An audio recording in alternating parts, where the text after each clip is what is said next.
Bonjour, aujourd'hui je vous présente le site internet Bitly qui permet de raccourcir une URL et envoyer collègues ou élèves à un endroit particulier sur le web.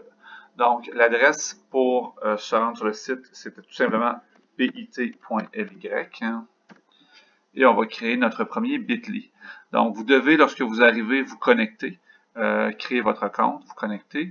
Je crois que vous pouvez le faire avec Google, mais je ne me souviens pas trop.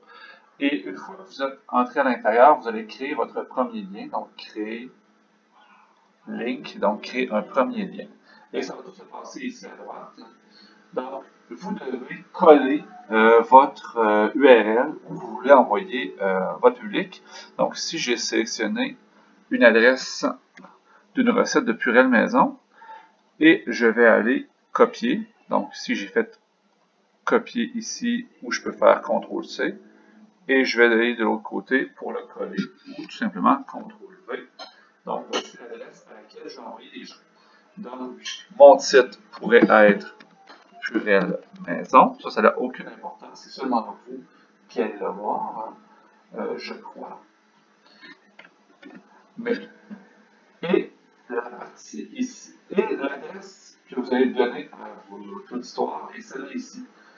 C'est toujours généré par défaut, mais vous pouvez le changer. Donc, si vous changez la deuxième partie, par exemple, je vais l'essayer Purée Maison, ça semble fonctionner et vous sauvegardez.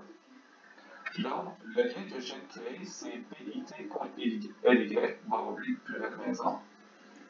Vous pouvez le donner à l'oral à n'importe qui, ou vous pouvez le copier pour pouvoir le partager par la suite, là, le coller dans un document, etc. Lorsque la personne veut se rendre à cette adresse-là, il faut absolument pas qu'elle le mette dans la barre de recherche Google. Donc, si je cherche bit.ly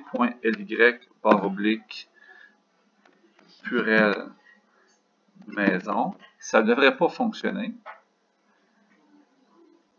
Bon, il l'a trouvé, mais d'habitude, ça ne fonctionne pas. Donc, il faut quand même aviser les gens de ne pas utiliser la barre de recherche Google et de rentrer directement l'adresse que l'on cherche dans le haut ici, dans la barre de navigation. Et on arrive directement à l'adresse que l'on voulait rejoindre. De votre côté, un avantage aussi d'utiliser un Bitly, c'est que de façon sporadique, le site vous envoie des rapports. En fait, vous pouvez voir, par exemple, si j'ai envoyé une révision à mes élèves de secondaire 1, j'ai eu, depuis que je l'ai envoyé, 78 clics au total.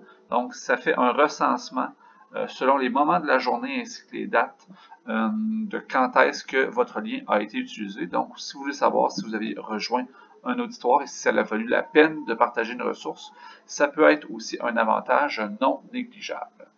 Donc, voilà pour le petit cours d'aujourd'hui.